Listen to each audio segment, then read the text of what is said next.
Hello, everyone. It's Dhaiphong here. Good afternoon. Apologies, I'm a few minutes late, but I know you all are used to that from hopefully some of your other streamers. I think that there's a bit of a lag with YouTube. So, hello. Good afternoon. How are you all doing? Please like the stream as you're coming in. Please like the stream as you're coming in. Apologies, I'm a little less professional. Like the stream. I got my Dragon Ball Z shirt on, tapping into my childhood. So please do like the stream as you are coming in. We got a lot to talk about. Make sure you're subscribing to the channel. Make sure that you are hitting that notifications bell. And I'm still about $56 away from my goal on Patreon. I hope to reach it this month. Please support this work at patreon.com/DannyHighFong. Let me to know how I sound. How is my volume? I've been having some volume issues of late, okay? I've been having some volume issues. So should I speak louder? I'm very close to the mic these days. I was told. I've been doing some studying about my microphone. Please do let me know how I sound in the chat, if the volume is good for you, or if I should speak louder, closer to the mic, what have you. I've changed the positioning. Thank you, Tom. Said it's perfect. All right, good. Because I don't want to scream into it. That could cause some reverb. But nonetheless, I'm trying to test some things out because it's been a little low. Nonetheless, how are you all doing this afternoon? Good to see you. I'll just give you all some love. I can only be here until about 3 p.m. Eastern, a little earlier. I'll have to leave a little early. I have an appointment at 3 p.m. Eastern for work. So thanks to Night Gaunts for the stash comment. The picture of the stash is a little more grown out. I've shaved a little more recently, so sorry to disappoint. Good morning, Plarn dude. Good morning. It's afternoon where I am. Thanks for coming, Christian. Patrick, hello. Yes, like this stream. Like it. Make sure that as you're coming in, you're boosting that algorithm. Hi, Patamilo. Hello. Hi, Tish. Hi, Lewis. Yes. Thanks, Tom, for the sound check. Thank you, Lewis, again for the sound check. Thank you, LC Shao, for the sound check. Thank you, They Live, We Sleep, for the sound check. Thank you, Anil, for the super sticker. Thank you. Hello, Gary. Good to see you. All right. And good to see you, Lazy Quackle. All right. So let's talk. All right. So I got about 15 minutes. I got a lot to cover. The big story I want to cover is the FBI and MI5's announcement. And how perfect is it that the FBI and MI5 come together when Boris Johnson is thrown out as prime minister? And when I say thrown out, he resigned. So he wasn't thrown out. But all of the indications, as we were talking with Steve Sweeney at the Morning Star yesterday, showed that Boris Johnson, his days were numbered, right? The Assad curse lives, right?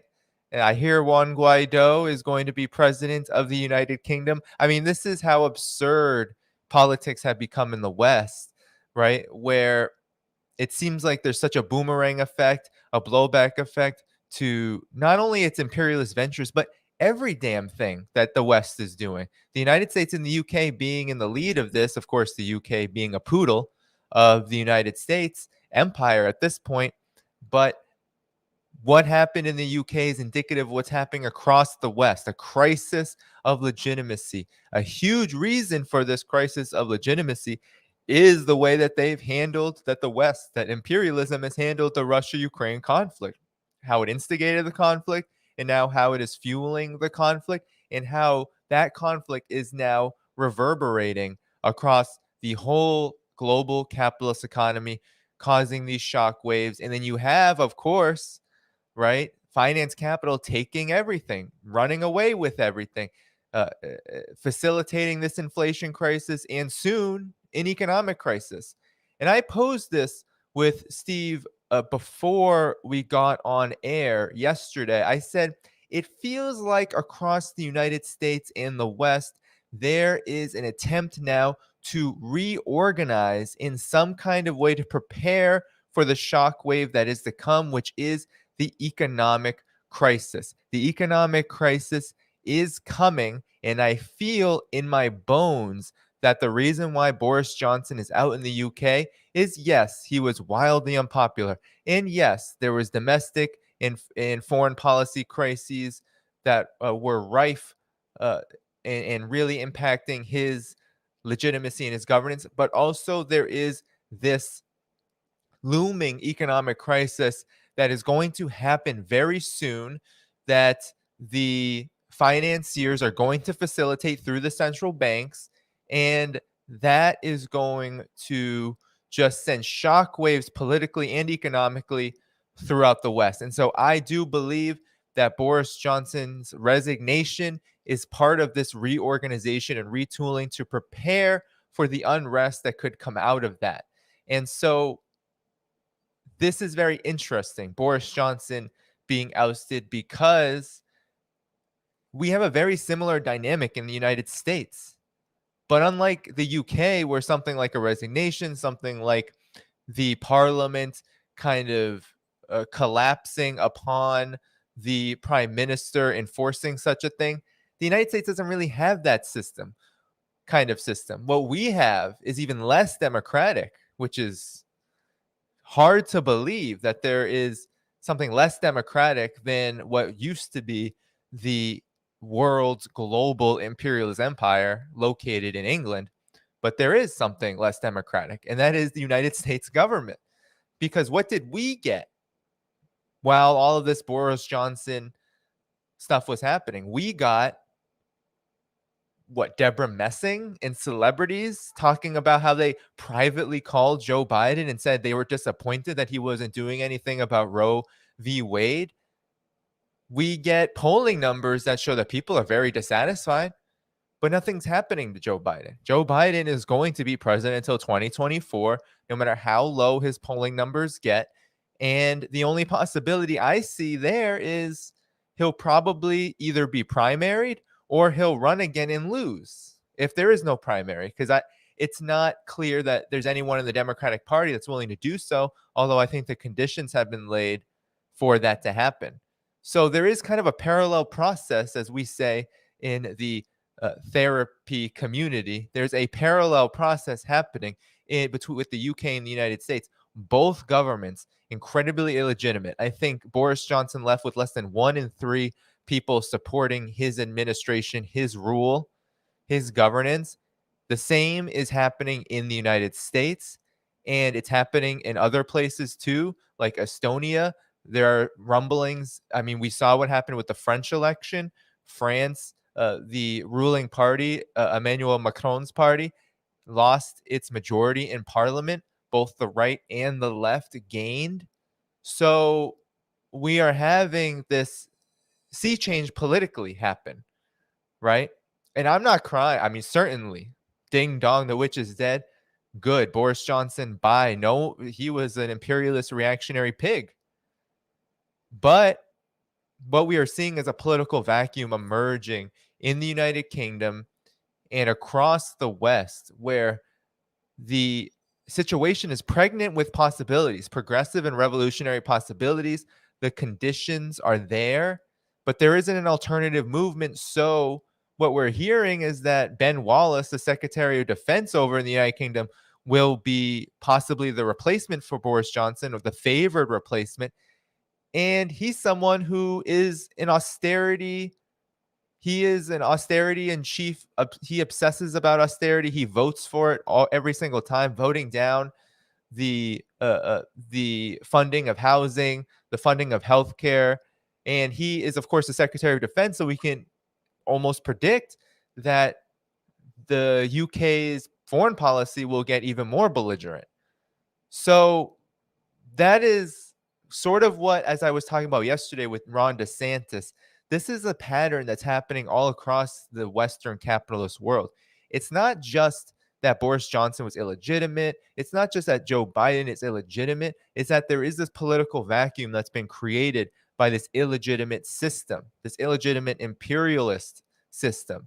It's creating a vacuum so that, one, there is no left challenge. There is no even social democratic challenge, let alone a socialist challenge coming from below. So what you have are all of these renegotiations, this reorganization, and this attempt from the top to stabilize things. And usually what that means is that politics goes further to the right, because stability under imperialism is violence. Stability under imperialism is violence. It's not social peace. It's not a social contract as the liberals believed it was after World War II, right? It isn't, oh, well, the imperialists, the ruling class, the capitalists, they'll give us healthcare, they'll give us education, they'll give us a few crumbs of the pie, and everything will be fine. No, that's not what stability is under imperialism, especially at this juncture in history. Ben Wallace, the British Secretary of Defense, he's an austerity monger. He is obsessed with austerity. Joe Biden, he's also obsessed with austerity because he just said that alleviating and relieving any student loan debt will only raise inflation.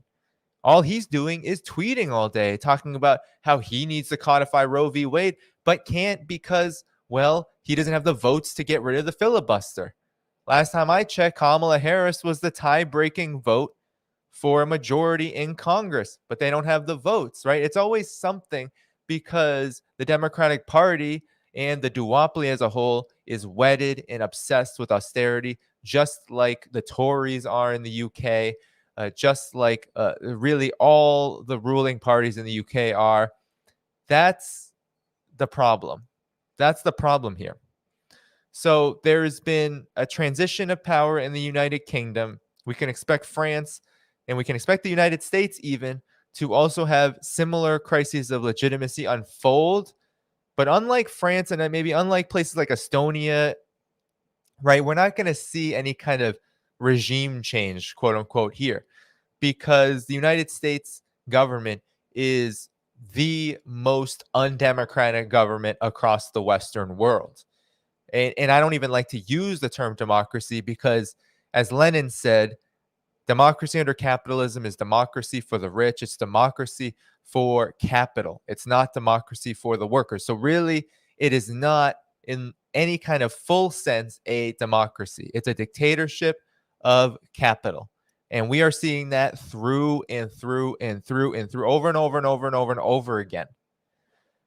So what's really interesting about this, right? What's really interesting about this transition, in my opinion, is that it comes amid what has been in complete and utter disaster for the NATO countries. So there's a contradiction happening here with what's happening with Russia's special military operation. On the one hand, Russia has made intense gains, immense gains, right, in East Ukraine. Virtually, East Ukraine has been lost by Ukraine's military forces and its NATO partners. Russia has made such immense gains there that is all but guaranteed that Ukraine has lost that part of the war, which is essentially one of the biggest parts of that war, of the special military operation, which you can argue is not really a war. It is a military operation that is targeting key objectives. It is not about full-scale regime change in Ukraine. It is not about that. It is not about Kiev, which is what the Western media will constantly tell us. Oh, it's about Kiev. Oh, no. Oh, well, Kiev is strong. Well, Russia's not trying to overthrow the government through military force. What Russia is doing is it's securing East Ukraine, which was objective number one. And then the broader objectives above that were denazification and demilitarization. And so it is targeting military units, arsenal, equipment, etc., and doing that quite well because it is, despite all of the weapons that Ukraine has, Russia is pulverizing Ukraine's military. And the denazification, of course, comes and probably won't be achieved because, well, NATO is going to continue to flood the country with weapons. The United States is going to continue to flood the country with weapons. So those forces will have a good amount of protection, and they also have a good amount of training and logistics. So there's a lot of risks. But at least in East Ukraine, there's likely to be a complete denazification there. And then we will see what will happen with the West, given the relative isolation. And also, this is the important thing, and this is what I think really has to do a lot with the crisis of legitimacy we're seeing, is the blowback from the sanctions, the blowback from the economic warfare against Russia is so incredibly intense right now that it can't help but affect the political regimes in the West.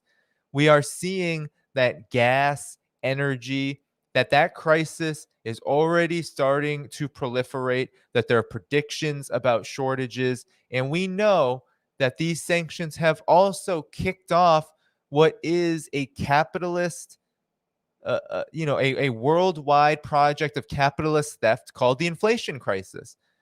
Capital has seized upon the Ukraine crisis and said, we are going to take everything we can. We are going to raise the prices as high as we can in order to induce shortages due to the risks that they are seeing from the global situation, as well as all of the problems that are occurring across the West, which give them the opportunity to employ a kind of shock doctrine policy on the West.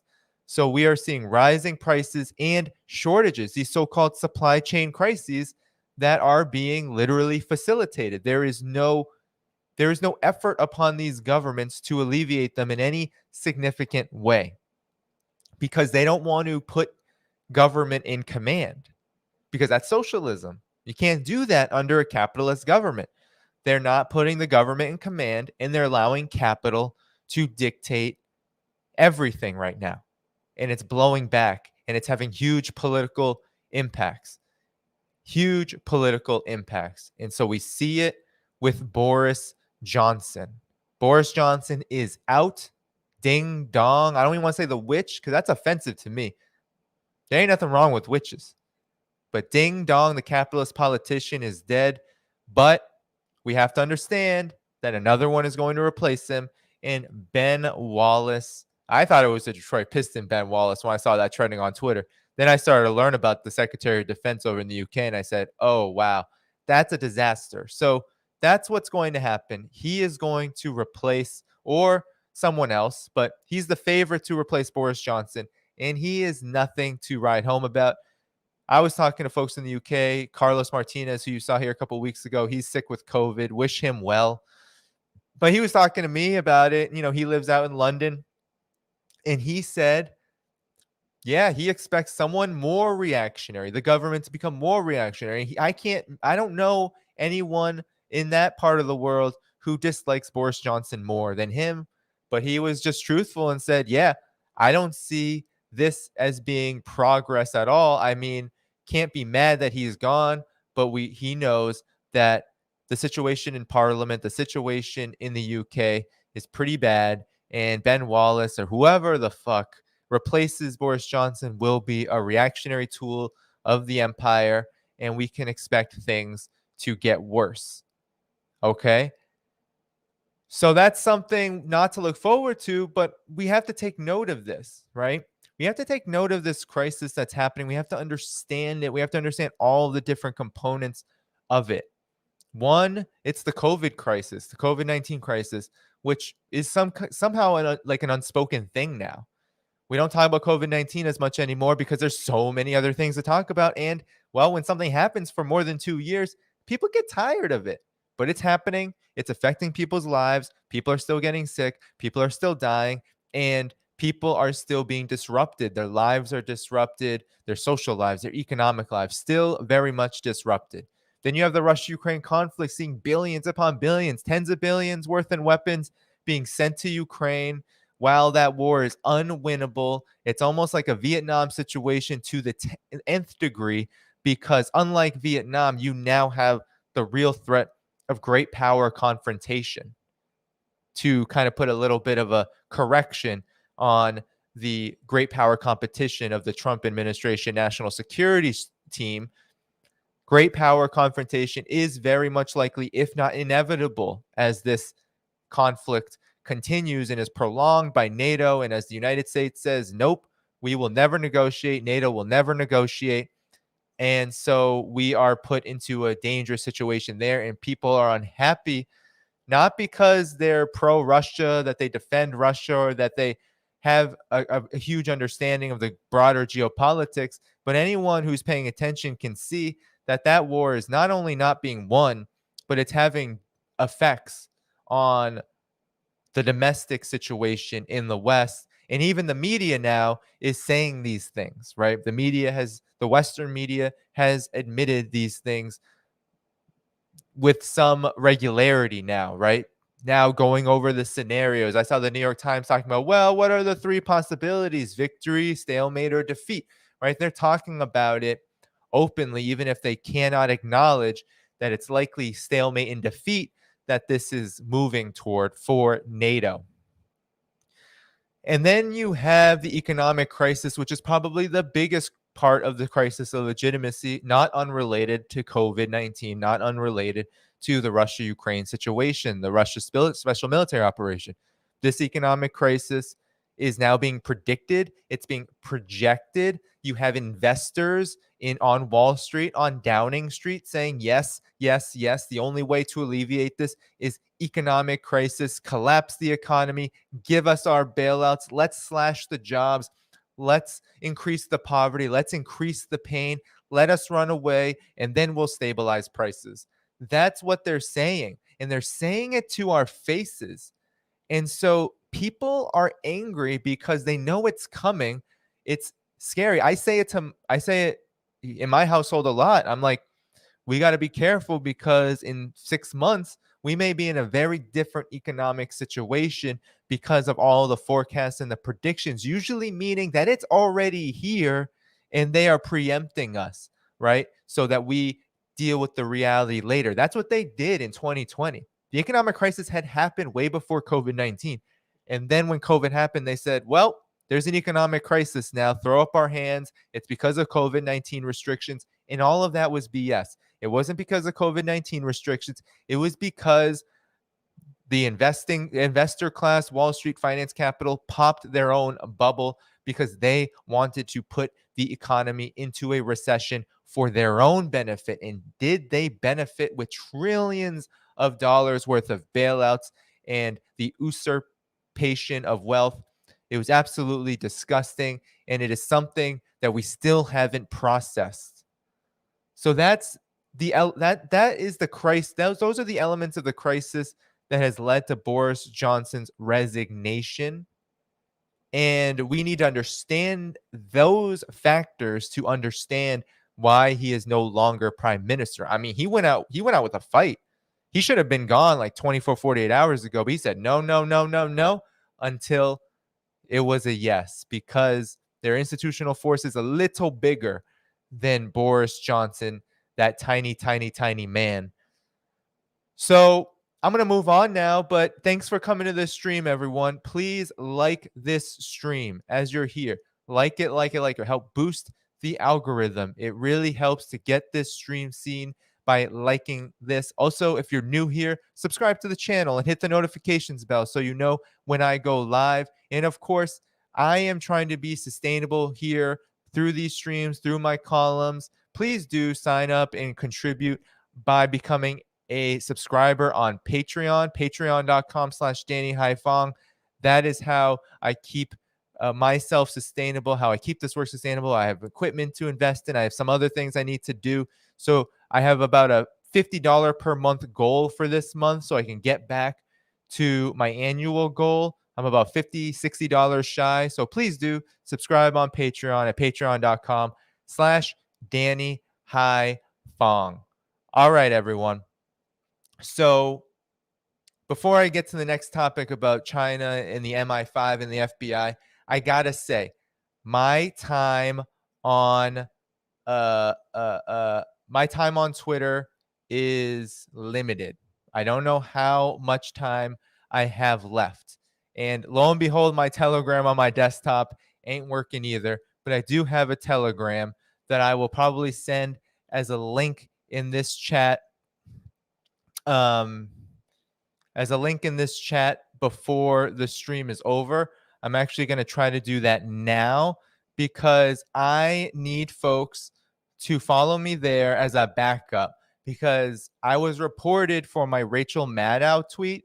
All I said was that Rachel Maddow was a grifter, that she was boosting her ratings by spreading the Russiagate conspiracy theory, and she and somebody, I was sent an email by a contact, I won't say their names, but there was an angry neoliberal who communicated with um someone I know, I'm close to, and they sent a screenshot, and I put this on Twitter. They sent a screenshot, and in the screenshot they literally had above it, this tweet was reported. So you may know, and I put the Telegram link in the chat, and I'm just going to put it up here. It's free. Just subscribe there. That's how you can follow my work, my updates. I'm posting things there. I don't keep anything behind a paywall. So when you subscribe to my Patreon, you are subscribing to help support me. But I don't like to keep things behind a paywall. I do notify you all first when you subscribe on Patreon. I do keep you abreast of things first. You are the people I go to first because you are paying subscribers. So you get early access, but my work is not paywalled. So when you subscribe on Patreon, while all the posts are private, quote unquote, all the work is not paywalled. And so that's why Telegram is a good alternative from Twitter, because it really allows me to share the work. So do subscribe there. But yeah, on the tweet, it said I was reported. And you may remember when I talked about Tiananmen Square, when I was locked out for 7 days from Twitter. People could see my account. I could digital message privately, but I couldn't do anything on Twitter. So I was effectively locked out. But the message that I received after I was locked out was, you are basically on your last strike. The next time could lead to a permanent suspension. So the next time I was reported and the report was successful, I could be permanently banned. And that could happen at any moment now, because I've been reported for a tweet that literally just said that Rachel Maddow peddled a conspiracy theory, Russiagate, grifted upon it, did it to boost ratings, to make millions of dollars. All of that is factual, of course, but nonetheless, I could be off of Twitter because of it, because last time I was locked out, I was just talking about facts about Tiananmen Square, about the Tiananmen Square so-called massacre, which is more aptly called the Tiananmen Square incident, because no massacre happened on the square. But nonetheless, I just wanted to announce that and put my Telegram in the chat. So please do subscribe, okay? Now, I want to move on. Let me just drink some water. But I want to move on to the next story, which is really the meat. And there's going to be a lot here, so I hope I can finish this by 3 p.m. because I have to be off by, if not a little before 3. So let me try to get this in here. So, so what happened yesterday? As Boris Johnson was being ousted, we had the MI5, which is the British version of the FBI, and the FBI come together and warn of China's immense threat, quote unquote. Okay, so Ken McCollum and Christopher Wray, so Christopher Wray is the FBI head and Ken McCollum is the MI5 head, they came together in a speech and made an unprecedented, they say, joint appearance. And so what did they say? They said that China was, quote, the biggest long-term security threat to our economic and national security, and had interfered in politics, including recent elections. So China is being Russiagated, predictably, because this has been happening, but Russiagate was, of course, a much bigger story in the United States. So MI5 head Ken McCollum said his service had more than doubled its work against Chinese activity in the last 3 years and will be doubling it again. So more investment in the spooks. MI5 is now running 7 times as many investigations related to activities of the Chinese Communist Party compared to 2018, he added. So it sounds like the UK's version of the China Initiative, which I talked about here on this channel as being a McCarthyist program. The FBI's Wray warned that if China was to forcibly take Taiwan, it would, quote, represent one of the most horrific business disruptions the world has ever seen, end quote. Well, that's just facts. It's just facts that if China had to intervene in Taiwan, which would mean that the United States has intervened in Taiwan, because China has said over and over and over and over again it's for peaceful resolution. But if China felt like it had to intervene in Taiwan in any way, that's because there was an independence move facilitated by the United States. And yes, it would cause a huge business disruption. That's for sure. So spokesperson Zhao Lijian said British intelligence was trying to hype the China threat theory, and he advised the head of the MI5 to cast away imagined demons. I love it. He said the FBI director had also been playing up the China threat to smear and attack China, revealing a Cold War mentality, and urged him to stop making irresponsible remarks. I don't see anything unreasonable there.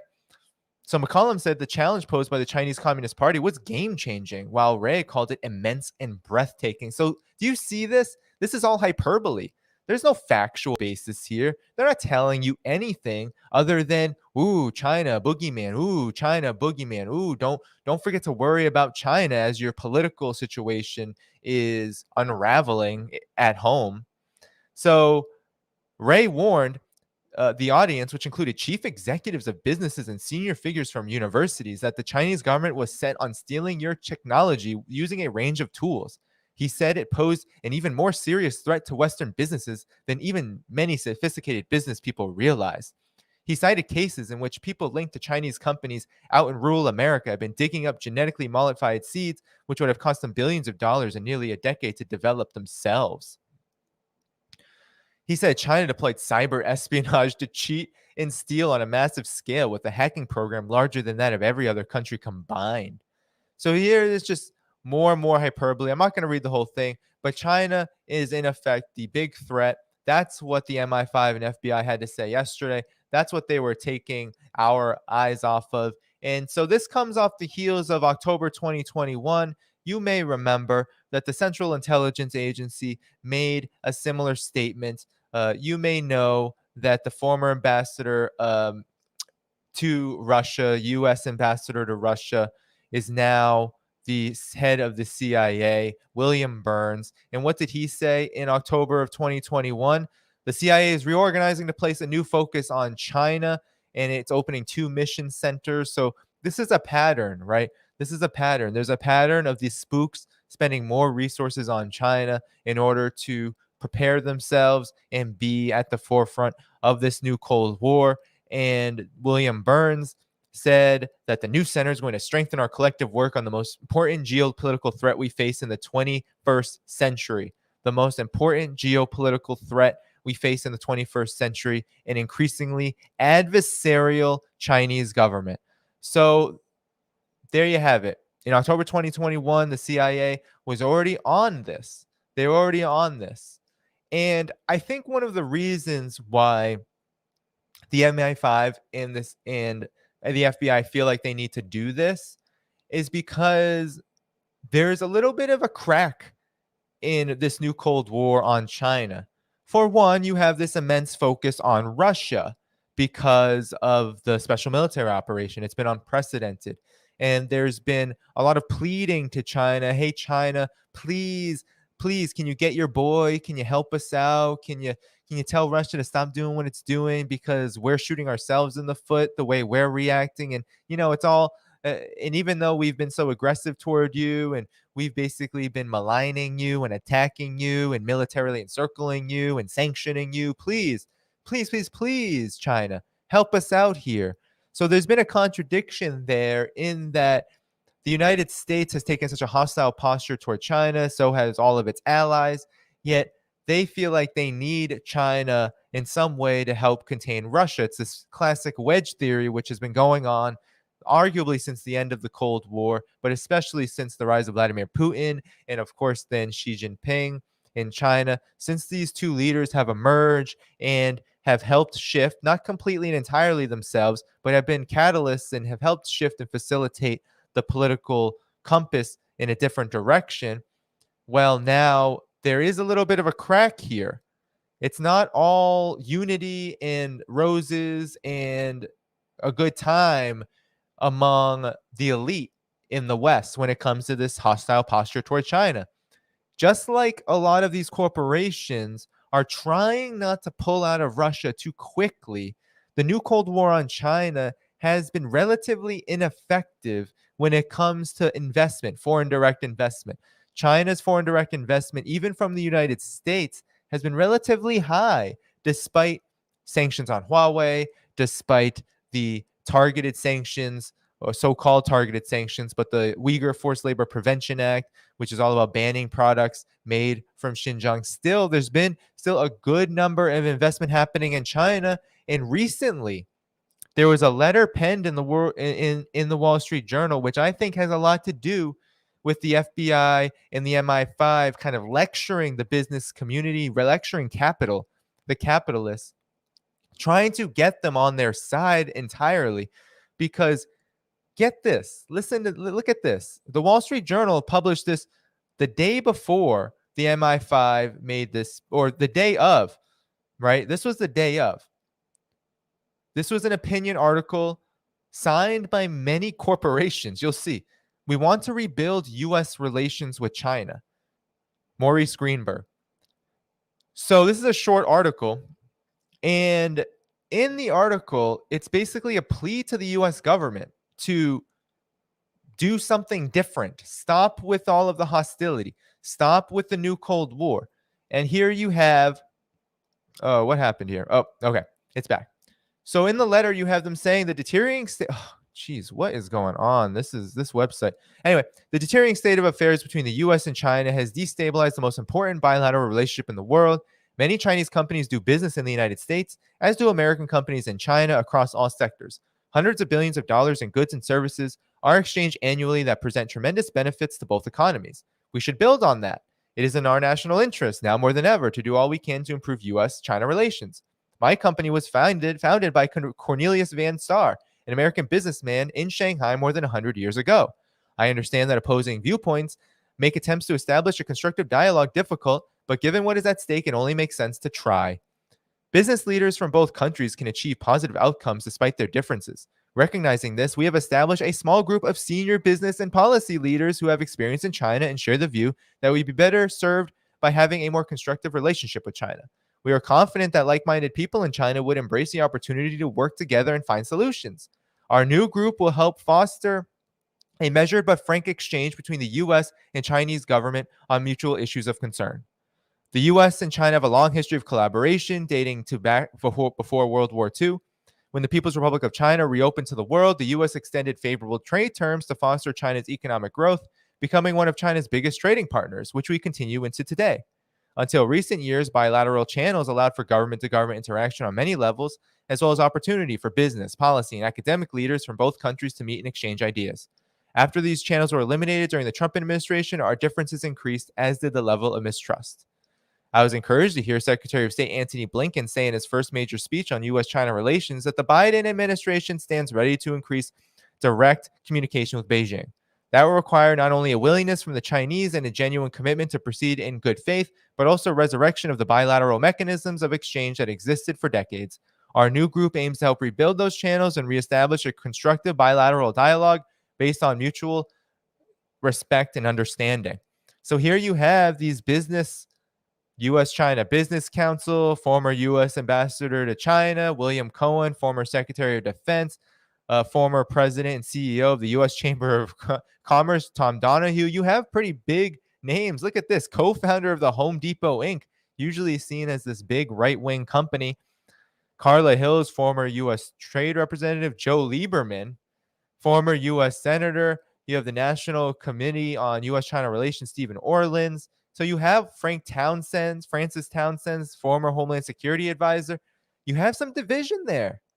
I mean, that's a big deal. As much as we can't trust capital to rebuild these relations, we have to understand that that's a big deal for these corporate executives and their mouthpieces to come out in the Wall Street Journal and really publish a letter saying, we want this to ease a bit. I think the writing is on the wall, especially with the economic recession, that these tensions, this build up toward war, economic and military warfare toward China, is not going to benefit them, and it's not going to hurt China in the way that I think Capital thought it would.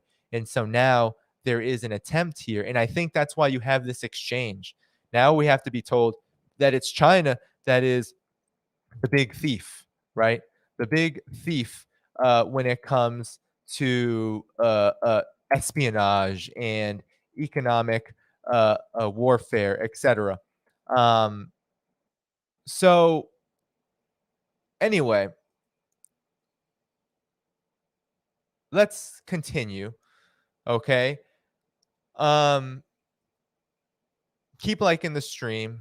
Keep hitting that subscription button if you're new to the channel. And of course, the best way to support this work and keep it sustainable is patreon.com/Danny Haiphong. Patreon.com/Danny Haiphong. I'm up $55 away from my goal, $60 away per month.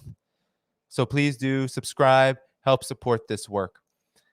But I'm going to now shift to talking about the hypocrisy of these accusations, right? In the last half hour, the hypocrisy of these allegations, because that's all they are. The FBI and the MI5 are just making allegations. They haven't provided any evidence. They never have. They're promoting Mike Pompeo like talking points. We heard it from his mouth, the Trump administration's mouth first, the cyber espionage, the stealing of patents and ideas and all of this stuff.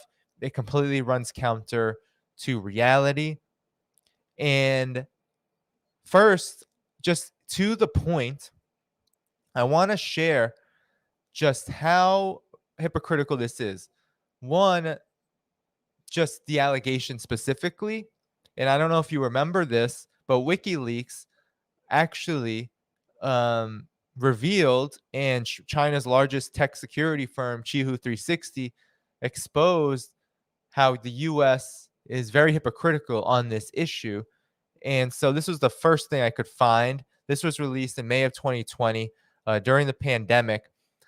But it talks about how the CIA had for 11 years been interfering in China's affairs through cyber espionage and attacks. And so we're going to talk about this, and then we're going to talk about how the United States, how the FBI and the MI5 have been terrorizing leftists, has been the real threat to any kind of social progress by targeting movements for decades. Okay? And that's where we'll end. But just really quickly, in 2020, it was revealed that China's largest security firm, all they did was go over WikiLeaks documents where they investigated what was called Vault 7, which WikiLeaks dumped. They dumped all this information about this cyber weapon, that it exposed a CIA-operated APT hacking group codenamed APT-C-39 using Vault 7 against China. It tracked down Joseph Adam Schultz, a former CIA employee who was charged by federal prosecutors with leaking classified materials as the man deeply involved in this program. According to the report, APT-C-39 group had been engaged in cyber infiltration and attacks targeting China's critical sectors for 11 years, including the space and aviation industry, scientific and research institutions, oil industry, internet companies, and government agencies.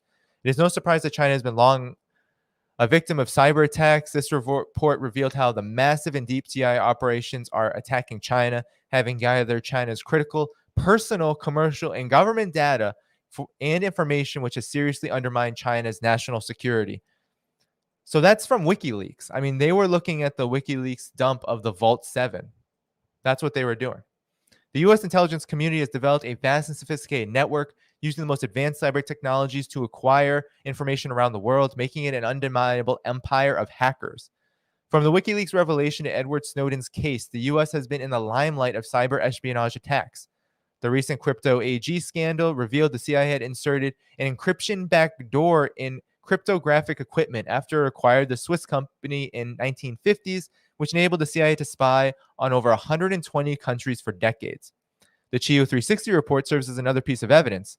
According to cyber expert Pierluigi Pagnani, Qihu 360's findings are consistent with the analysis of other cybersecurity firms such as Kaspersky and Symantec, which also tracked CIA hackers. But the US is able to walk away from these scandals largely unscathed. In fact, it is so proud of its cyber espionage activities that former Secretary of State Mike Pompeo once proclaimed, "I was a CIA director. We lied, we cheated, we stole." So there you have it. The United States is doing this. We lied, we cheated, we stole. That's what they're doing. And yet they're calling China the threat.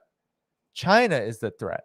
I mean, it's absolutely incredible how much fear mongering goes on about China and how China is always an escape valve for what actually is happening, a projection of what actually is happening within the realm of the US empire in the Western empire's actual political situation.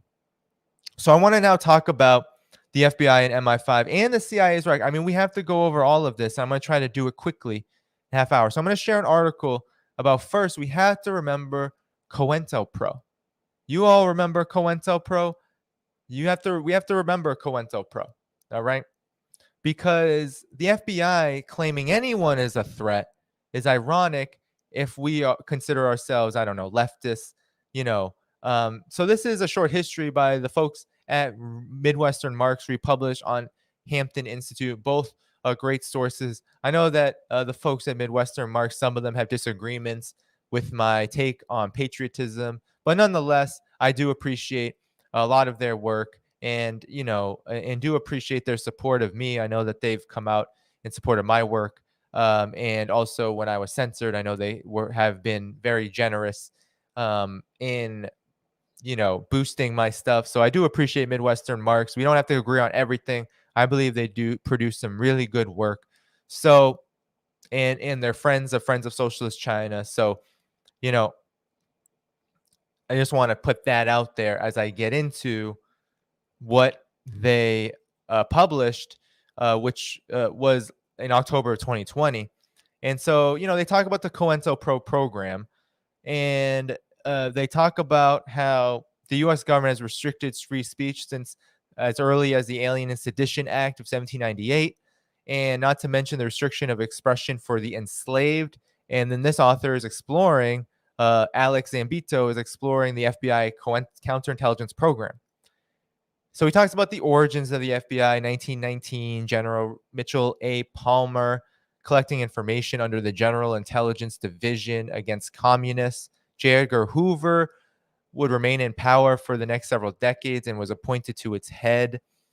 They conducted the Palmer raids, which was a mass arrests and deportations targeting alien, quote unquote, members of radical movements, mostly labor activists, anarchists, socialists. They began on November 7, 1919, when GID agents raided offices of the United Russian Workers across the country, arresting 650 people, at least 43 without due process.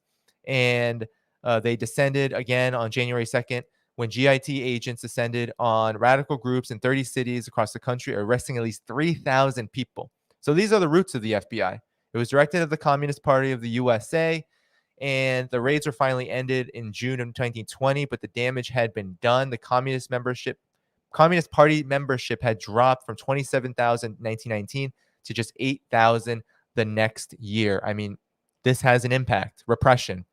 So also, along with the Palmer raids, the early years of the FBI, the GID, they were targeting Marcus Garvey and the United Negro Improvement Association, the UNIA, which is by far the biggest black political organization in the country at the time.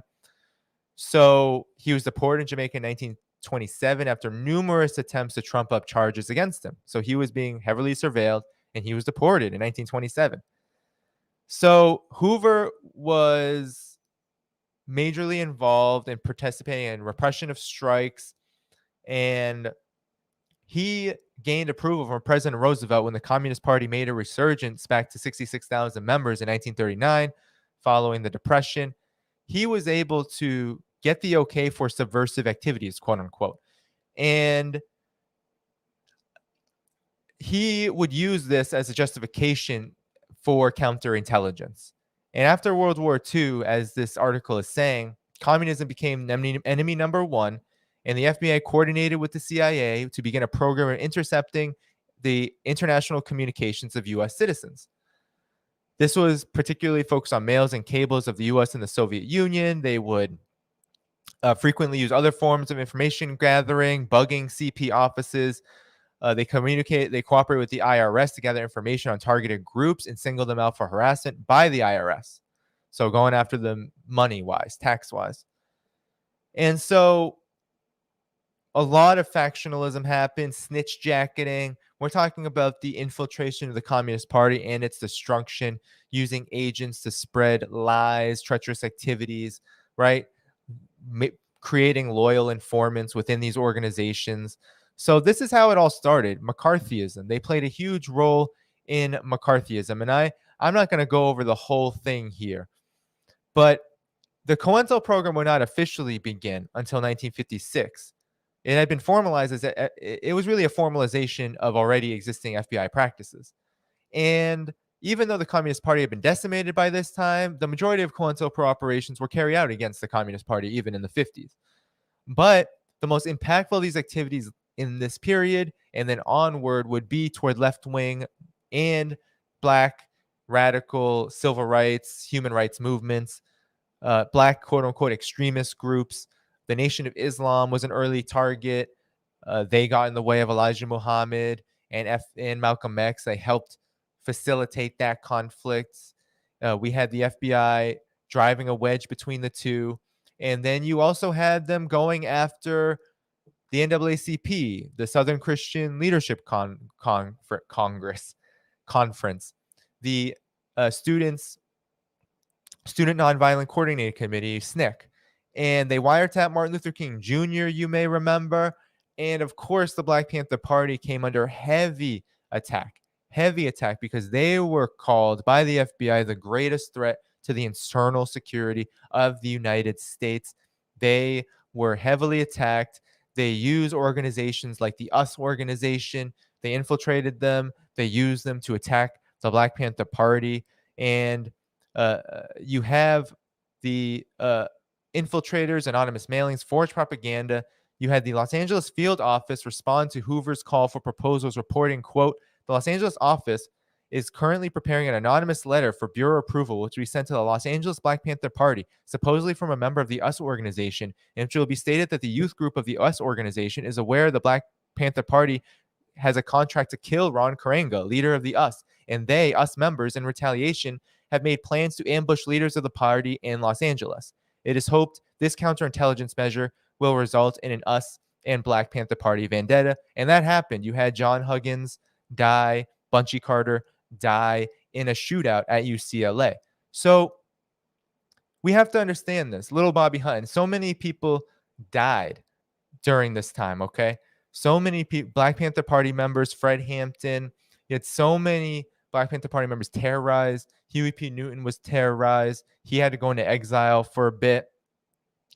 The agent provocateurs were everywhere. You had the American Indian Movement, Leonard Peltier. I mean, we can go on and on and on. I'm not going to read this whole article, but the truth is there, right? There are FBI files. The COINTELPRO was a huge part of what the FBI did, and it still is a huge part of what the FBI does. And we can't forget that they are really the threat. They are the threat to our movements. They are the threat to our ability to make progress politically.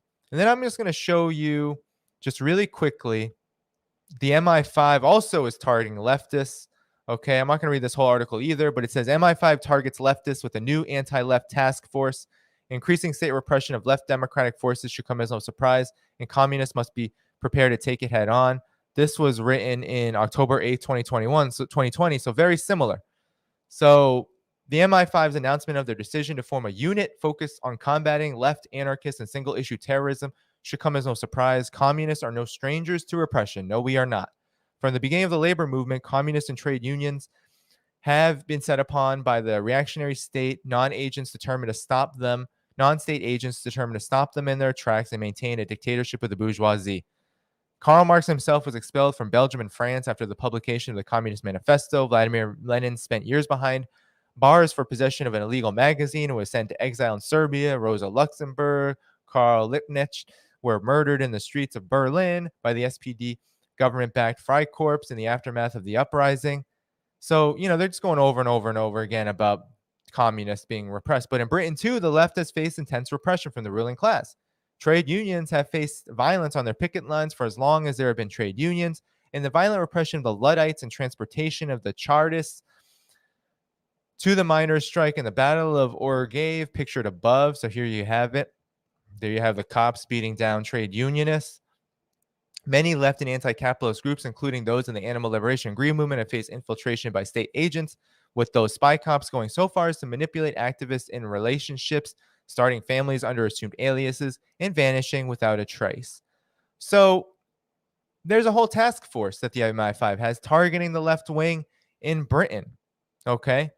So who's the real threat here, guys? The FBI and the MI5 are the real threat. It's not China. And this is what's hilarious to me. And I'll just close on this topic before I get quickly to the next story to back this up, because I want to show you how the CIA is the real threat too.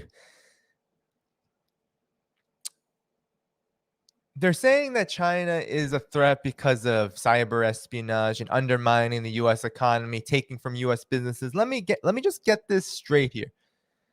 U.S. corporations, monopolies, capitalist cartels, financial institutions are responsible for inflation, are responsible for the economic crisis, are principally responsible for hunger, for poverty, not just in the United States, but around the world. They're responsible for the most disgusting conditions, right? Lack of healthcare, lack of education, declining life expectancy, treatable medical conditions that aren't getting treated, right? They're responsible for the economic chaos and catastrophe that billions of people are going through right now, principally. But in the United States, they're responsible for 1 in 2 people living paycheck to paycheck, right? They're responsible for those conditions. So let me get this straight. U.S. businesses are saying that China, which has inflation that is controlled, prices going up no more than 2%, even during this worldwide economic catastrophe happening, and China has eradicated extreme poverty. China has more than doubled its life expectancy in the last 70 years. China has eliminated extreme poverty, as I said. China has increased healthcare coverage to nearly 100% of its population. China has invested by far the most in renewable energy, high technology, and state-of-the-art infrastructure. So if China is doing all of that and undermining U.S. businesses, shouldn't I want that? Shouldn't I want, even if we just were to indulge the idea that China were actually attacking U.S. elections and U.S. corporations and U.S. business, if that were happening, I mean, who's to complain about that? We have two societies, two orders, social orders, economic orders, going in completely different directions, and I'm being told that the one that's going in a positive direction is the one I should be scared about. So just think about that. Just think about that. Why should I be scared of a country that lifted more than 850 million people out of extreme poverty? Why should I be scared of that? Why should I be scared of a country that has not waged an interventionist war in more than 4 decades, arguably in its entire revolutionary history? Why should I be scared about that? Why should I be scared of a country that has one military base at the request of Djibouti in Africa, East Africa? Why should I be scared of a country that has one military base when the United States has 800 plus? Why should I be scared? Why should I be scared of a country whose cops do not hold guns and who do not murder people in the street at a pace of 1,000 people per year? That's the United States. Why should I be scared? Why should I be scared of a country that is less than half of the prison population of the United States? In the United States, is 25% of the world's prisoners. China has a population of 1.4 billion people, less than half of the prison population. Why should I be scared of a country like that? Meanwhile, you have an extensive record of the United States pillaging, plundering, exploiting, imprisoning, incarcerating, repressing, and targeting and destroying left-wing movements. Why should I be? Who should I really be concerned about? And I just want to close with the Washington Post not too long ago only strengthen the argument, especially about the CIA here, because the CIA, right, has to be talked about too. And I just want to scroll up here. I'm not going to read the whole article, but this was recently. This was written in 2016. The US tried to change other countries' governments 72 times during the Cold War. The CIA has concluded with high confidence that Russia intervened in the presidential election to interfere to promote Donald Trump's presidency. They think this assessment on the blah, blah, blah, blah, blah. What do we know about covert political warfare? If true, Russia's actions are reminiscent of Cold War covert political action with an internet era twist. So this is what's hilarious. They try to say that Russia's the problem here, and they hope that you don't read anymore. But I have spent the past several years, they said, investigating allegations of US-backed covert regime changes during the Cold War. I've done so by going through relevant documents from the National Archives, National Security Archive, and presidential libraries. Fortunately, the combination of the U.S. government's declassification rules, congressional inquiries, and journalistic coverage has revealed a great deal about these operations.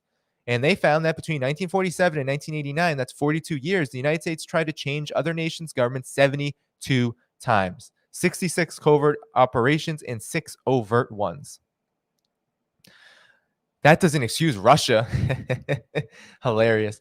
But they were during the Cold War, meaning that in most cases the Soviet Union was covertly supporting anti-US forces on the other side. Of course, right? It's always got to be that the US had some reason to be justified.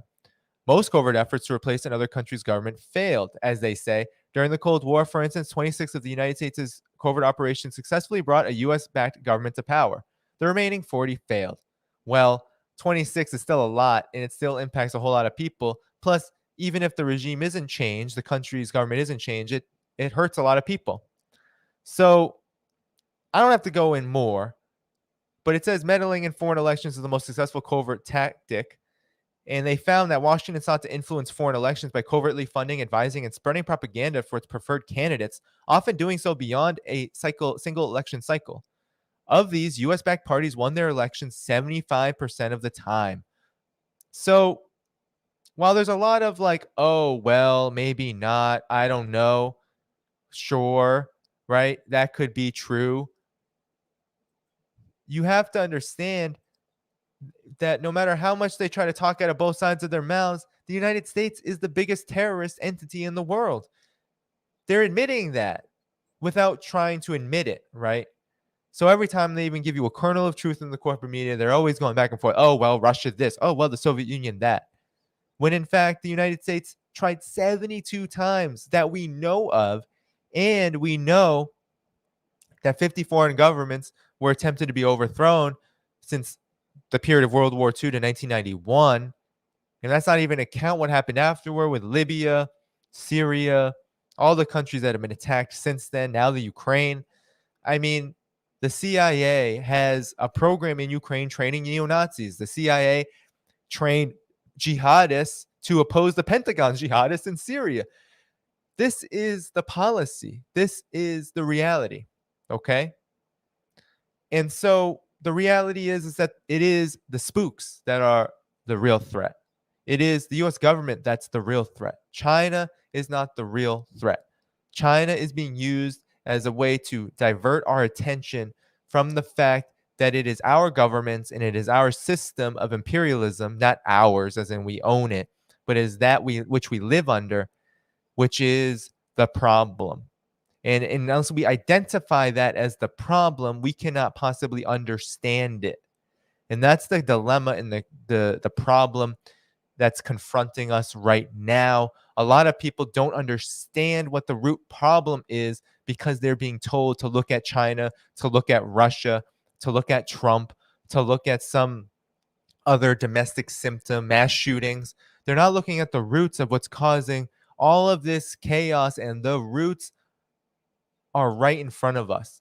It's this profiteering elite capitalist class, which is whole existence is predicated upon our exploitation and or our destruction. Okay? So I'm going to end there. That's what the real threat is. Keep liking this stream, everyone. I only have about 5 minutes left here. But thank you so much for coming. And I'm going to stay on for the last 5 minutes before I have to rush off into a session. But keep liking this stream. Subscribe if you're new here. Subscribe to the channel. Hit that notifications bell so you know when I come on. I probably won't be on again live until next week. Got someone coming in from out of town. Hard to schedule things, but you never know. I could be back on. I could not. But make sure you're liking the stream. Make sure you're subscribing, hitting the notifications bell. And best way to support this work, about $60, I'll say, a little bit under that, $60 per month shy of my goal for the year. But it takes a lot more with the economic crisis here to keep that up. So if you can, please do subscribe to my Patreon at patreon.com/DannyHaiFong. But yeah, I'm just going to kick it for the last 5 minutes, guys. This was great. Thanks everyone for coming. Keep boosting this channel. Help get more folks on. I saw a very generous super chat, so I definitely want to acknowledge you, Beffer Luger. I don't know how to say your name, so sorry if I butchered it, but thank you so much for that message. I appreciate it. I appreciate the message. I appreciate you and the super chat. Yeah, so look, I am probably going to be on call-in one time this weekend, I hope. It's not going to be today. I should be adding my Telegram to the video descriptions. That's a good point. I should be doing that. I should be hyping my link tree. I keep forgetting about my link tree that I made, but I should be doing that. While you're all here, my Telegram is actually in this link tree, and I'll just put it in the chat for now. And then when this video publishes, I'll keep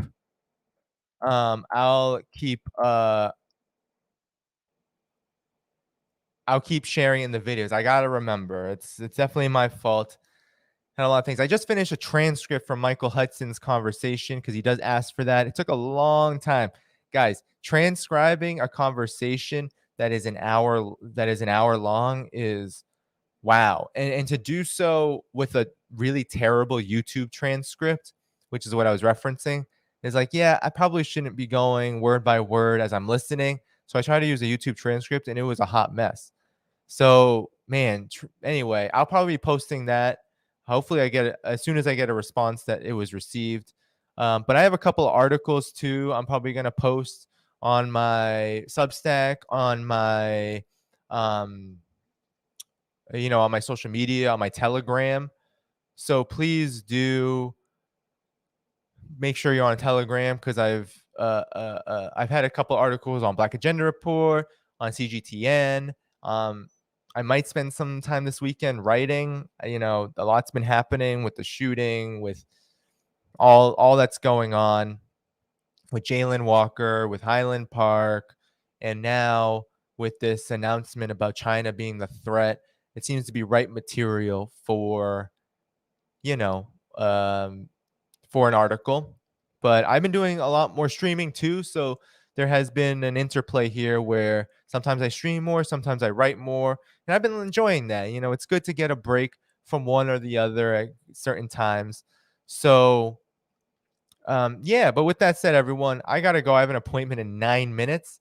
So it was good to be with all of you. Remember, as you're leaving here, like the video, subscribe if you have not yet, hit the notifications bell. And of course, if you're able, patreon.com/DannyHaiFong or Substack. There's good options in the description. Substack is also a good place to, annual subscriptions are just as good. But if you've missed it, it'll be on.